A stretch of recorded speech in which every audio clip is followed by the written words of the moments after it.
Aujourd'hui, on va parler de la maison, de notre maison qu'on a construite en 2011, 2012 et qu'on a terminée en 2013 et dans laquelle on vit aujourd'hui.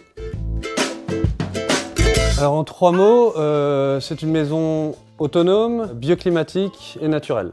Ce qu'on a voulu faire quand on s'est installé, c'était de construire une maison que tout le monde pouvait construire et qui soit à la fois respectueuse de l'environnement, respectueuse de l'humain et disponible pour tous, avec des matériaux qu'on trouve en abondance, qui coûtent peu cher et qui permettent à chacun de construire sa maison lui-même. Quand on a acheté le terrain, on n'avait pas de budget. On a réussi à emprunter 20 000 € et avec ces 20 000 €, on a acheté le terrain. Ensuite, moi j'étais prof d'anglais à l'époque et ça m'a permis de payer des matériaux au fur et à mesure qu'on construisait la maison. L'ensemble de la construction, si on ajoute à ça l'autonomie en électricité, c'est-à-dire les panneaux solaires, l'éolienne et tout le matériel électronique qui va avec, plus l'autonomie en eau, la pompe, la cuve, les gouttières et la nourriture des volontaires qui sont venus participer au cantier, ça nous a coûté environ 30 000 €. Alors pour la manœuvre, j'ai décidé de fonctionner de la manière que j'avais découverte en Thaïlande lorsque j'ai découvert un peu la permaculture, de choisir d'abord des techniques en fonction de mon éthique. Je voulais travailler la terre et la paille et d'en profiter pour partager ces techniques et cette passion que j'ai pour les matériaux naturels, de la partager avec d'autres gens qui voulaient apprendre en même temps. La synergie était trop bonne pour passer à côté. Et donc j'ai diffusé sur des réseaux de construction naturelle, de permaculture, d'éco-village, etc., notamment la revue Passerelle Éco. On a eu des gens qui étaient vraiment passionnés, qui avaient envie de construire en terre et en paille, et qui sont venus sur des périodes de chantier qui ont duré 2 mois, chaque année, les 2 mois d'été. Et puis je crois qu'il y a beaucoup de gens qui ont changé de vie grâce à ce projet. Et nous, on a aussi beaucoup grandi de ces chantiers participatifs. Et puis, on passe beaucoup de temps à échanger, à se distraire, à aller à la rivière quand il fait chaud. Beaucoup d'autres choses se sont passées autour de ce chantier. Le but, c'était pas de travailler comme des dingues, c'était de prendre son temps, de découvrir la matière, d'être créatif et de vivre une expérience humaine sans précédent pour la plupart d'entre nous.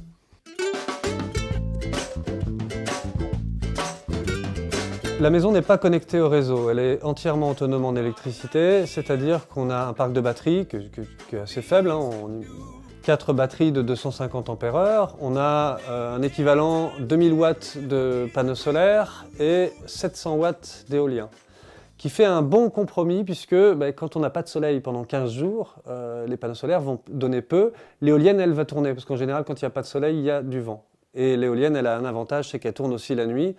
Donc elle est moins performante, beaucoup moins performante que des panneaux solaires, mais elle nous permet de combler un trou important. On a construit l'éolienne avec une association du coin qui s'appelle l'Atelier du Soleil et du Vent et qui permettent à des gens comme ça de construire leur éolienne chez eux. Et c'est des éoliennes qui sont très performantes et qui tournent à très petit vent. Alors là, c'est le local technique où il y a les batteries. Donc ça, c'est des batteries que j'ai récupérées. Donc c'est des petites batteries de 2 volts chacune. Enfin des petites batteries, des grosses batteries, il y en a 12. Donc là on est en 24 volts. 24 volts qui sont régulés, donc où il y a les panneaux solaires et l'éolienne qui viennent charger ces batteries. Et c'est régulé avec un petit régulateur solaire. Et ensuite transformé avec le convertisseur qui est là-bas en 220. Donc il y a un tableau 220 là, ici qui n'est pas très propre parce que assez récent puis pas encore tout à fait fini. Et ici un tableau électrique pour le 12 volts. Avec une résistance de dissipation, si jamais il y a trop de courant, il faut continuer à dissiper cette énergie, puisque sinon ça va affecter les panneaux solaires. L'emplacement du poêle est central. La maison a été conçue avec beaucoup d'inertie à l'intérieur et beaucoup d'isolation à l'extérieur. Ce qui fait que le poêle va chauffer l'air ambiant, mais aussi chauffer les matériaux qui sont un peu partout autour de nous. Le bois vient de la forêt qui est au fond du jardin, donc ça c'est très pratique. Et l'idéal, je dirais, c'est de ne pas avoir besoin de trop chauffer sa maison. C'est pour ça qu'on utilise aussi l'énergie solaire. Quand il fait soleil, on ne chauffe pas. En général, la véranda chauffe la maison, la baie vitrée chauffe la maison, donc on n'a pas besoin d'allumer le poêle. L'inertie de la maison permet aussi de ne pas chauffer la nuit, c'est-à-dire qu'on va chauffer le soir, un dernier feu, monter la température à 21-22 degrés le soir, et puis la nuit, la température va redescendre et le matin, il fera frais. Mais la température ressentie dans une maison en terre est bien différente des autres matériaux en général. C'est-à-dire que même à 16 degrés, on a un ressenti confortable. Et puis on chauffe aussi l'eau sanitaire avec un chauffe-eau à bois que nous avons construit nous-mêmes sur le modèle du Rocket Stove, avec l'inspiration d'autres personnes, notamment Permaculture Design qui à l'époque en avait réalisé un.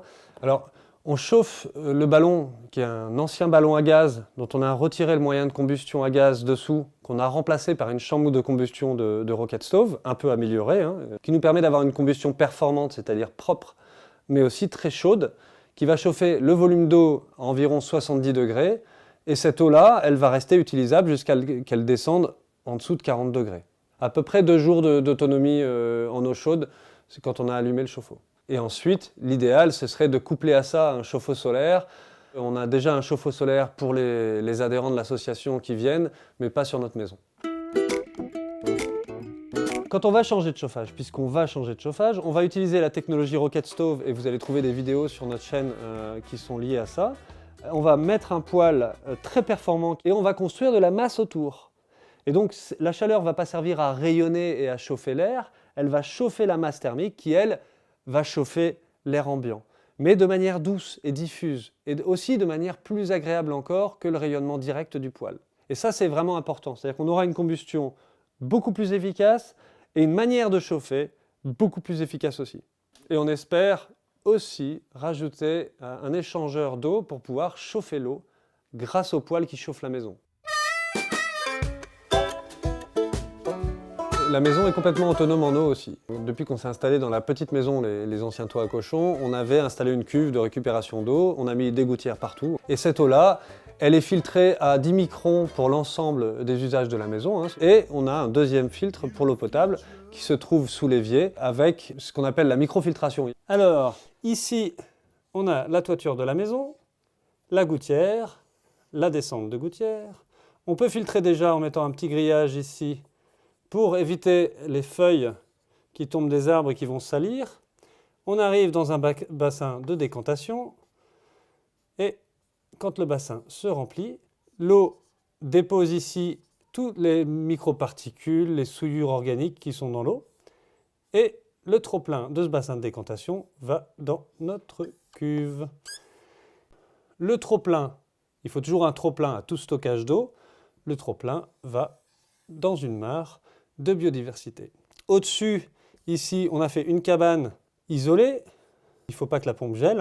Et on a mis ici notre groupe hydrophore. C'est une pompe qui vient pomper l'eau, si possible, au milieu, pas en haut, pas en bas. Et à cet effet, on a mis un poids sur la crépine. La crépine, c'est le petit bout du tuyau qui pompe l'eau. Et ici, un ballon qui flotte en surface. Ce qui fait qu'on a toujours la crépine au milieu du niveau d'eau, ici où l'eau est la plus propre. La pompe qu'on a choisie nous, c'est ce qu'on appelle un groupe hydrophore, et c'est une pompe avec un surpresseur. Donc ça permet d'avoir une réserve d'eau sous pression qui permet d'éviter, quand on ouvre le robinet, que ça déclenche la pompe systématiquement. Parce que ça voudrait dire ouvrir, fermer, la pompe s'allume, s'éteint, et ça c'est très mauvais pour les pompes. J'aurais un petit conseil dans ce domaine-là. Il y a un monsieur qui s'appelle Joseph Orzag et qui a conçu un site internet qui s'appelle Autarcie, Autarcie EAU. Et vous allez trouver sur ce site toutes les informations qui m'ont beaucoup inspiré dans tous les domaines d'utilisation de l'eau qu'on fait ici. Ensuite, cette eau, elle est pompée et elle est envoyée vers la maison. Un premier filtre de 10 microns ici. Alors on pourrait faire deux filtres, un 20 microns et un 10 microns pour que le 10 microns se salisse moins vite, etc. Ça va pour tous les usages de la maison. La douche, la machine à laver, tout ce qui n'est pas l'eau potable. Et pour l'eau potable, on a un deuxième filtre sous évier qui est à 0,45 microns et qui est en céramique et charbon actif. Donc c'est une filtration bactérienne, c'est une filtration pour les métaux lourds, pour plein de choses, ce qui vous fait une eau d'excellente qualité et qui va uniquement pour faire notre eau potable. Voilà, alors une fois qu'on a consommé cette eau qu'on a récupérée du ciel et filtrée pour avoir une très bonne eau à la maison, ça ressort du point bas de la maison, c'est-à-dire de la douche ou de la baignoire, pour aller dans notre phytoépuration avec des bacs horizontaux, ce qu'on appelle une filtration horizontale, ce qui fait que chacun déborde dans l'autre. Et ici, on a des billes d'argile ou de la pouzzolane pour que nos plantes puissent pousser. En effet, la pouzzolane, elle a plein d'infractuosités, plein de petits trous dedans, une énorme surface de contact où il peut y avoir de l'oxygène qui se stocke. Et comme on a ici des bactéries aérobies, c'est bien les bactéries aérobies qui vont faire le travail, eh bien, on a intérêt à mettre des matériaux poreux. Donc la pouzzolane fait cet effet et elle peut abriter énormément de bactéries. Les racines des plantes poussent dans ce milieu Et les bactéries qui sont en symbiose avec les racines des plantes leur préparent, leur digèrent les bactéries et les rendent assimilables par les plantes. La matière ainsi produite peut être récoltée plusieurs fois dans la saison pour être mise au potager. Et une fois que c'est passé à travers nos différents bacs, en général, sans les toilettes à eau, on est à 2 mètres carrés. Avec des toilettes à eau, on est à 5 mètres carrés par équivalent habitant. Le trop-plein vient se jeter dans la mare de biodiversité, où on a nos petits canards qui viennent se baigner entre le mangeage des limaces et des escargots. Dans une phytoépuration, ce n'est pas tellement les plantes qui vont filtrer l'eau, bien sûr elles vont pomper de l'eau, mais c'est les bactéries qui vont transformer la matière organique en substances assimilables par les plantes. Et donc c'est plutôt les bactéries qu'on essaye de faire vivre dans une phytoépuration, et elles vont plutôt apprécier une eau de pluie chargée en éléments organiques qui vont venir de par votre vaisselle, votre évier, etc.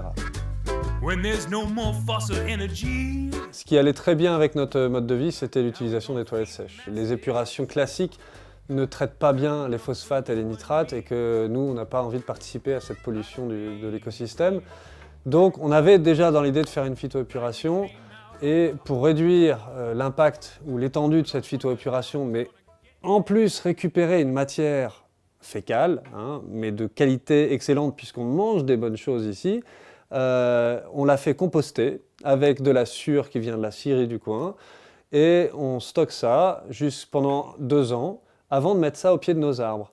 Ensuite, nos arbres, comme on les taille, c'est des arbres fruitiers qu'on taille, ce broyat, on va le mettre dans notre potager. Et la boucle de la fertilité se fait bien. On a un terrain avec des plantes qui poussent plus vite. Donc on a les toilettes sèches à la maison, un petit toilette sèche à la maison, et on en a 3 dehors. Alors on en a 2 qui se font dans des seaux ou dans des poubelles noires, et on en a un aussi dans les bois, pour les campeurs, qui lui se vide directement dans le sol. On fait un trou, on garde l'argile pour construire, pour faire des enduits, parce que c'est un très très bon argile qu'il y a dans les bois, et on remplace ça par de la matière organique de très bonne qualité pour la forêt. Donc c'est un deal qu'on a fait avec la forêt et qui se passe très bien puisqu'on a juste à construire des toilettes sèches légers, faciles à déplacer et à creuser des trous à chaque fois qu'ils sont pleins.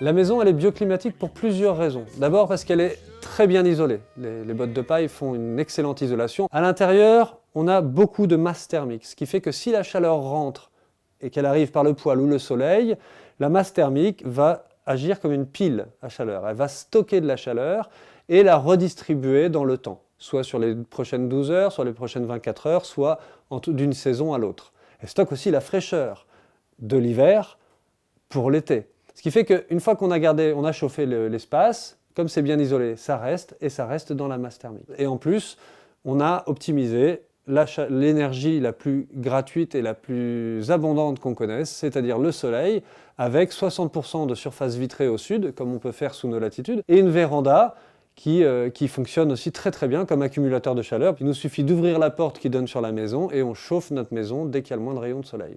Un petit détail intéressant, c'est que si votre véranda a une ouverture au nord, vous n'aurez pas le problème de surplus de chaleur en été. C'est-à-dire que vous aurez une circulation d'air qui viendra vous apporter de l'air froid du nord. Et nous, on a mis des petites ouvertures automatiques avec des vérins à huile qu'on achète pour les serres qui coûtent assez peu cher et qui s'ouvrent, laissant la chaleur sortir par le haut et l'air froid rentrer par le nord. Ce qui fait qu'en été, on n'ombre même pas notre véranda, il ne fait pas plus chaud que dehors. Une maison naturelle devrait respirer suffisamment. Aujourd'hui, la RT 2012, elle impose à chacun de faire des maisons étanches. Donc dans ce cas-là, il faut trouver un moyen de renouveler l'air. Parce qu'en effet, le dioxyde de carbone qui s'accumule dans la pièce, ça fait qu'on se sent moins bien en milieu de journée. Et puis il y a les machines qui tournent, le poêle qui consomme de l'oxygène. Donc une maison étanche, c'est pas sain. La VMC devient presque indispensable, puisque vous allez avoir besoin de renouveler l'air de votre maison. Ce qui se fait dans celle-là de manière tout à fait naturelle. La terre et la paille sont des matériaux perspirants. Donc si on fait une étanchéité à l'air avec des matériaux en terre-paille, on n'aura pas besoin de VMC double flux. Peut-être d'un peu de ventilation quand même, parce qu'il faut quand même une vitesse à laquelle l'air doit se renouveler, ça dépend du nombre de personnes dans la pièce, etc.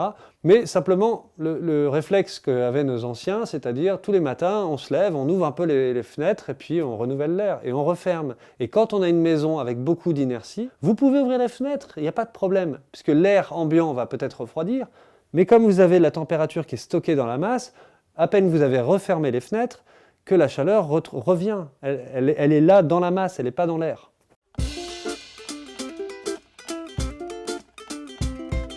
J'ai découvert la construction en terre-paille en Thaïlande, donc pas du tout dans les mêmes conditions climatiques. Et là-bas, il n'y a pas besoin de faire des maisons, on fait des cabanes et on ne vit pas dedans. On dort dedans et puis c'est tout, le reste du temps on est dehors. Mais je savais que je voulais construire avec des matériaux que je maîtrisais, que sensiblement je palpais et que voilà. C'est des techniques qu'on peut maîtriser très facilement, la terre et la paille. Et en fait, en cherchant, je me suis aperçu qu'on construisait des maisons en paille et en terre par chez nous et que même les premières maisons ont plus de 100 ans et sont encore debout, encore efficaces. Il suffit de les visiter et de se rendre dedans pour se rendre compte comment le bien-être est différent dans une maison en terre-paille, l'acoustique, l'hygrométrie, la gestion de l'humidité, tout m'a convaincu sur l'utilisation de la terre et de la paille sous nos latitudes. Alors bien sûr, il ne faut pas que tout ça prenne la pluie, ça veut dire une bonne toiture, tout simplement, et puis des bons enduits extérieurs. Mais tout le reste à l'intérieur, ça peut être de la terre et de la paille, ça ne pose aucun problème. La terre, on n'a pas été la chercher ailleurs, on n'a pas été creuser des trous inutilement, on a creusé des mares, et c'est la terre de ces mares qui a servi à construire la maison.